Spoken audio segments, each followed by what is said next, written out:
In this video, I'm going to be talking about setting starting bids for new product launches. So on one of my previous videos, I've had someone comment asking about this topic. And to be honest with you, it is one of the more difficult aspects of PPC because ultimately you don't have any data to work with. So there is a lot of guesswork involved. Now, hopefully by the end of this video, you may have a little more of an idea of how to go about setting starting bids for new product launches. And I understand how difficult it can be because there are so many different considerations to make. Do you follow Amazon's suggested bids? What about if you overspend and it becomes massively unprofitable? There are various things that you need to consider when you are launching a new product on Amazon. And every year it's getting more and more difficult. And a lot of sellers are having to rely more and more on PPC for their launches. So in this video, I'm going to be sharing with you exactly what I do when it comes to setting starting bids for new product launches in a way that balances generating as many eyeballs as we can with not significantly overspending. So before we jump into the meat of the video, I just want to introduce you as to who I am. My name's Jake Evans and I run Systems Lab. And we help Amazon sellers scale their products and business through advertising. So now we've got the boring introduction out of the way with, let's just jump straight into the video. So when it comes to defining a starting bid, I use a three-step or three-part framework. The first step is setting clear and realistic expectations. The second step is choosing the right targets, so the right keywords and the right ASINs to target. And then the third is understanding and really knowing your numbers. Now, every time I followed these three steps when doing a launch for either myself or for a client, it has dramatically increased or improved the launch and made it run a lot smoother. So hopefully you can take this video and apply it to your launches as well. Now, before I actually jump into the three steps, I do want to preface this by saying there is still a lot of guesswork that's involved. Ultimately, we're never going to know how a keyword or product target is going to perform until we actually start to run ads for it and let the market decide for us. But the best thing that we can do, in my opinion, is follow a systematic process for producing results. And hopefully that's what I'm going to be providing here. So the first step for me is always setting clear and realistic expectations. Now, the first time where I realized it was important to set clear expectations was probably around 3 or 4 years ago when I was launching a product for myself. So I was launching a new product, artificial pampas grass. And I remember during the launch or pre-launch, I was thinking I want to have a 50% target ACOS or achieve a 50% ACOS for the first month. And due to that, all of the calculations that I did was based around having an ACOS of 50%. Now, quickly within the launch, I realized straight away that if I wanted to keep that up, that would mean I wouldn't generate very many impressions or spend, and it was seriously going to hurt my honeymoon period, which, as you know, is a very critical part of a product's life cycle on Amazon. So I had to recalculate all of the bids based on a more realistic target ACOS. And lo and behold, I started generating more sales, more spend, more impressions, and just more overall positive signals that I would to send to Amazon that ultimately help with organic ranks and actually ranking and indexing on Amazon. So in my opinion, it's super important to, before you even start the launch, have realistic expectations and guardrails in place so that you don't overspend. And also you actually start to generate impressions and spend because, as I say, the honeymoon period is super important. Now, in my experience, any target ACOS below 100% is unrealistic. Naturally, your conversion rate is going to be lower. It's going to be more difficult to actually get people to even click on the product. So really, you do want to set a higher bid, and naturally that's going to lead to a higher ACOS. Now, in my experience, setting a target ACOS of around 200 to 300% for the first month is pretty reasonable. Now, if you're watching this and you think, wow, that's pretty high, you're right. That is completely right. However, for me, when I'm launching new products, I like to go super aggressive and just really dominate the market for the keywords that I'm targeting, because I really want to maximize those first 3 to 4 weeks during the honeymoon period so that we can index for as many keywords as possible and really get our organic ranks up during that first 3 to 4 weeks. But the main point that I really want to touch on here is to set those realistic target ACOS goals. And the reason that I say that is because we're going to be using that target ACOS in our calculations for defining a starting bid. So that's step one.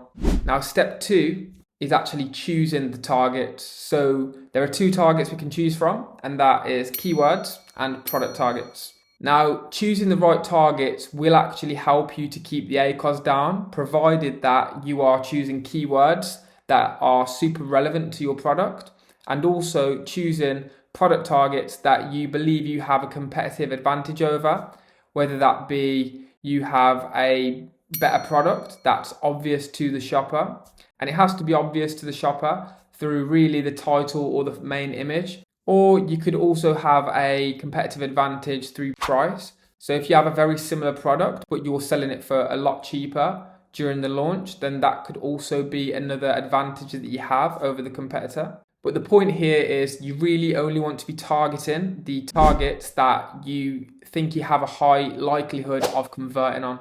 So for me, that means I only target during this period exact match keywords for the first week and product targets where I know we have a clear competitive advantage over, which leads us to have a higher confidence that we will convert on those products. Now, there are dozens of ways to conduct keyword research, so I'm not going to dive into that in this video. But when I like to start the launch, so I'm talking the first 5 to 7 days, I start with hyper relevant keywords.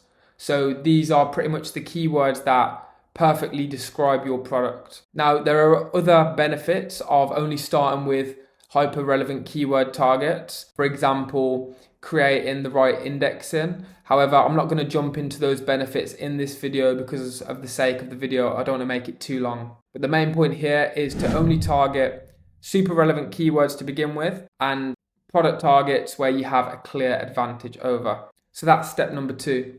Now, step number 3 is knowing your numbers. So knowing your numbers is super important, and that's why having a realistic target ACOS as well is important, because it does go into the calculation for defining a starting bid. So in my opinion, this is where it gets interesting because I love working with numbers. So the formula that I use is I take my starting price and I multiply that by my target ACOS and then multiply that by my conversion rate. Now, you're going to spot an obvious problem with this formula, and that is we don't have a conversion rate to work with because it's a new product and it currently has no data. Now, to be honest with you, I've tried so many different methods for estimating or approximating a conversion rate, pulling from similar type products, brand analytics, search term reports. Honestly, any data that I could pull from anywhere, I've tested it. But at the end of the day, it still is just guesswork.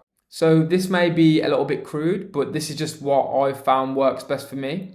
And that is, for low ticket items, I start with an approximate conversion rate of 5%. So I'll use that in my formula. Now, for a higher ticket product, I'll use a conversion rate of 2 to 3%. And this is what's typically worked best for me. Then once the targets start to generate traffic and we start to generate a bit of data, I will make adjustments based on the new data. So I think that's quite an important note to make. I won't just keep the starting bid or the formula the same. I will use and update my starting bid or my bid based on the new data that I'm being fed. So I'll just give you an example of a starting bid that I would use for a $20 product.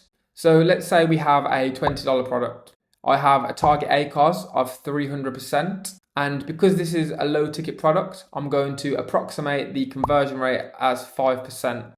I would take 20, I would multiply that by 3, and then I would multiply that by 0.05, as that's our conversion rate or our estimate conversion rate.